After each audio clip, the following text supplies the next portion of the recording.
శ్రీ గురుభ్యో నమః. శ్రీమాత్రే నమః. అందరికీ నమస్కారం.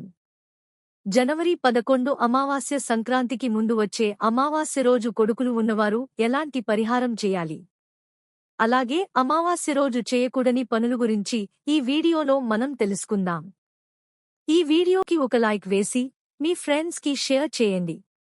అలాగే జై శ్రీకృష్ణ అని ఒక చిన్న కామెంట్ చేయండి. 2024లో జనవరి 11న అమావాస్య రాబోతుంది. ఇది మార్గశిర అమావాస్య. దీనికే బకుల అమావాస్య అని పేరు. ఇది చాలా శక్తివంతమైన అమావాస్య, ఎందుకంటే ఈ అమావాస్య సంక్రాంతికి ముందు వస్తుంది. అందులోనూ ఇది సంవత్సరంలో వస్తున్న మొదటి అమావాస్య కాబట్టి అమావాస్యకు అతీంద్రియ శక్తులు ఉంటాయని శాస్త్రాలు చెప్తున్నాయి. అయితే ఈ అమావాస్య రోజున కొడుకులున్నవారు 9లోపు ఖచ్చితంగా ఈ పరిహారం చేయాలి. మన సాంప్రదాయంలో కొడుకులకు చాలా ప్రాధాన్యత ఉంది. కొడుకులు పుట్టాలని, ఆ కొడుకులు సవ్యంగా పెరిగి పెద్దవారై బాగా వృద్ధిలోనికి వచ్చి తమకు పేరు ప్రఖ్యాతలు తీసుకురావాలని, వంశాన్ని నిలబెట్టాలని, వంశానికి పేరు ప్రతిష్టలు తీసుకురావాలని, తమను బాగా చూసుకోవాలని తల్లిదండ్రుల అందరూ కూడా కోరుకుంటూ ఉంటారు. కొడుకులు పుట్టాలని అందరూ కోరుకుంటారు. కొడుకు పుడితే చాలు చాలా సంతోషిస్తారు. ఆ కొడుకుకు చిన్నలోటు రాకుండా పెంచుతారు. కొడుకుల కోసం అనేక రకాల పరిహారాలను చేస్తారు. కొడుకు క్షేమంగా ఉండాలని గుళ్లకు, గోపురాలకు తిరుగుతూ ఉంటారు. ముఖ్యంగా తల్లులు కొడుకు క్షేమం కోరి అనేక రకాల పరిహారాలు చేస్తారు. కొడుకుకు ఏదైనా కష్టం వస్తే తల్లులు వారి జాతకాన్ని పట్టుకుని గురువుల దగ్గరకు వెళ్లి పరిష్కారాలు తెలుసుకుంటూ ఉంటారు. ఆ పరిష్కారాలను కొడుకులకు చెప్తారు. ఒకవేళ కొడుకులు చేయకపోతే తల్లిదండ్రులే కొడుకుల కోసం పరిహారాలు చేస్తూ ఉంటారు. ఇలా కొడుకులు ఉంటే కొడుకులపై అతి శ్రద్ధను తల్లిదండ్రులు చూపుతారు. కొడుకుల కోసం అనేక రకాల పరిహారాలు చేస్తారు.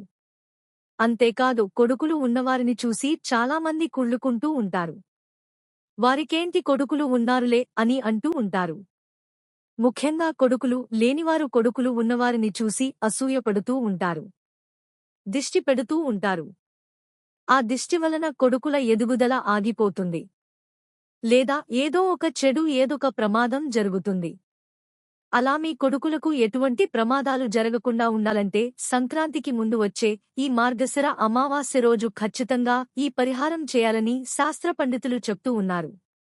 మరి కొడుకులు ఉన్నవారు మార్గశిర అమావాస్య రోజు ఏం చేయాలి అనే విషయాన్ని ఇప్పుడు మనం ఈ వీడియోలో వివరంగా తెలుసుకుందాము. సంక్రాంతికి ముందు వచ్చే ఈ అమావాస్య చాలా శక్తివంతమైనది. ఈ అమావాస్యకు చాలా శక్తులు ఉన్నాయని శాస్త్రాలు చెప్తున్నాయి. ఈ అమావాస్య చెడును తొలగించుకోవడానికి బాగా ఉపయోగపడుతుంది. కాబట్టి ఈ అమావాస్య రోజు కొడుకులు ఉన్నవారు ఒక పరిహారం చేసుకుంటే అద్భుతమైన ఫలితాలు వస్తాయని శాస్త్రాలు చెప్తూ ఉన్నాయి. మన సాంప్రదాయంలో కొడుకులకు ఎంతో ప్రాధాన్యత ఉంటుంది. కొడుకులు పుట్టాలని ప్రతి ఒక్కరూ కోరుకుంటూ ఉంటారు.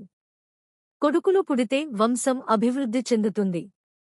కొడుకులు ఉంటే పున్నామినరకం తప్పుతుందని అందరూ నమ్ముతూ ఉంటారు. కొడుకులు పెరిగి పెద్దయ్యాక తల్లిదండ్రులను సరిగ్గా చూసుకుంటారో లేదో తెలియకపోయినా కూడా తల్లిదండ్రులు కొడుకులను చిన్నప్పటి నుండి ముద్దుగా పెంచుతారు. ఇలా కొడుకులు ఉన్నవారు అంటే 5 నుండి 35 సంవత్సరాల లోపు వయస్సు కలిగిన కొడుకులు ఉన్నవారందరూ కూడా తప్పక ఈ పరిహారాన్ని చేయాలి. ముఖ్యంగా కొడుకులు తమ మాట వినట్లేదని, భవిష్యత్తును అంధకారం చేసుకుంటూ ఉన్నారని, చెడు అలవాట్లకు బానిసలు అవుతున్నారని, ఇబ్బందులు సృష్టిస్తున్నారని, మద్యపానం, జూదం, చెడు సావాసాలు, చెడు అలవాట్లకి బానిసలు అయిపోయారని బాధపడే తల్లిదండ్రులు, అలాగే కొడుకులు భవిష్యత్తులో ఉన్నతమైన స్థానాలకు వెళ్లాలని కోరుకునే తల్లిదండ్రులు, కొడుకులు అనారోగ్య బారిన పడకుండా ఉండాలని కోరుకునే తల్లిదండ్రులు, ఇలా సంతానం మంచి కోరుకునే ప్రతి ఒక్కరూ ఈ పరిహారం చేయండి.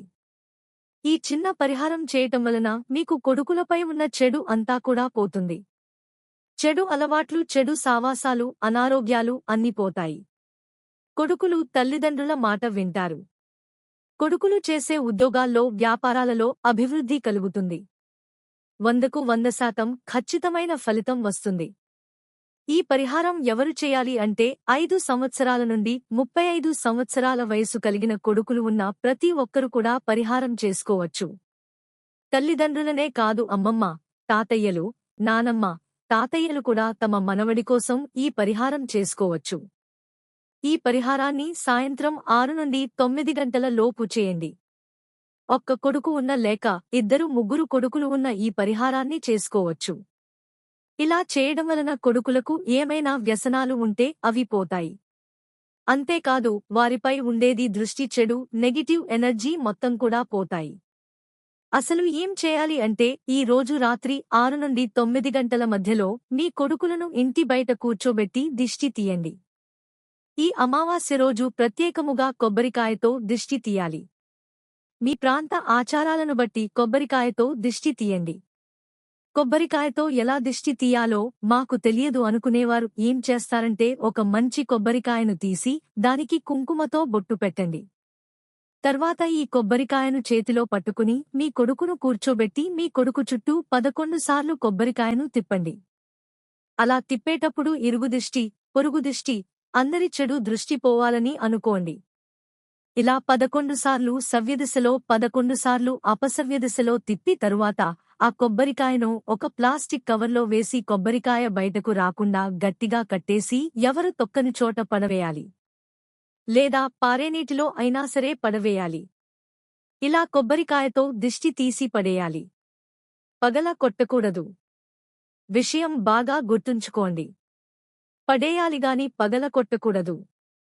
తల్లిగాని నానమ్మగాని ఇలా మగపిల్లలకు దిష్టి తీయవచ్చు. ఈ విధంగా దిష్టి తీసిన తర్వాత దిష్టి తీయించుకున్న కొడుకుకి దిష్టి తీసినవారు కూడా కాళ్ళు చేతులు కడుక్కుని ఇంట్లోకి వెళ్ళాలి. ఈ విధంగా దిష్టి తీస్తే కొబ్బరికాయలోని గుజ్జు, నీళ్లు పిల్లలకు ఉండే దిష్టినంతా కూడా లాగేసుకుంటుంది. కొడుకులకు ఉండే చెడు వ్యసనాలను లాగేసుకునే శక్తి కొబ్బరికాయకు ఉంది. కనుక ఈ అమావాస్య రోజు ఇలా చేస్తే పిల్లలపై ఎలాంటి చెడు ఉన్నా సరే పోతుంది. దుర్వ్యసనాలు పోతాయి. అనారోగ్యాలు పోతాయి. ఇక మీ కొడుకులు ఆనందంగా, ఆరోగ్యంగా ఉంటారు. ఇక మీ పిల్లలకు తిరిగి ఉండదు అని చెప్పుకోవచ్చు. కనుక ఈ అమావాస్య రోజు అందరూ కూడా విధంగా కొడుకులకు దిష్టి తీయండి.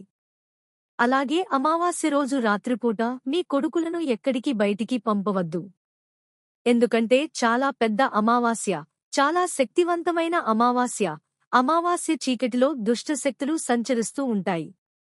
కనుక కొడుకులను బయటకు పంపవద్దు. అలాగే కొబ్బరికాయతో కొడుకులకు దిష్టి తీయటం మరువవద్దు. కొడుకులు ఉన్నవారనే కాదు, కూతుళ్లు ఉన్నవారు కూడా ఈ పరిహారాన్ని చేసుకోవచ్చు. కాని కొడుకులపైన ఉన్నంత దిష్టి కూతుళ్ల మీద ఉండదు.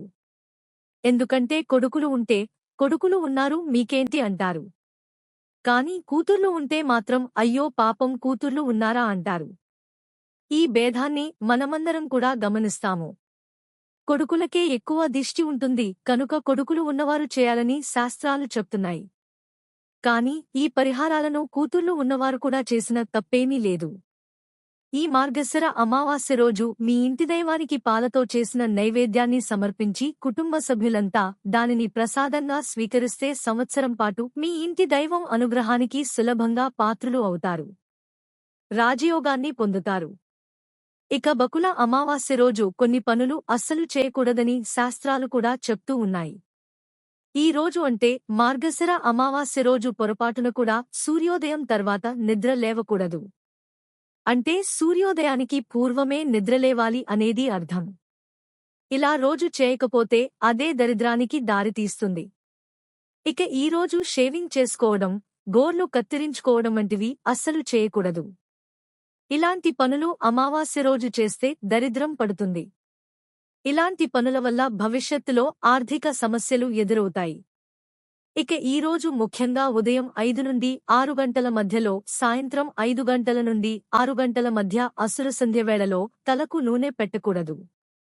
అమావాస్య రోజు ఇలా చేస్తే దరిద్రానికి సంకేతం అవుతుంది. అదే విధంగా ఈ రోజు అంటే అమావాస్య రోజు పొరపాటున కూడా మధ్యాహ్నం నిద్రించకూడదు.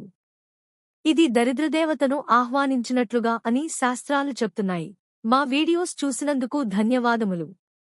దయచేసి మా ఛానల్ని లైక్ చేసి సబ్స్క్రైబ్ చేసుకుని మమ్మల్ని సపోర్ట్ చేయండి.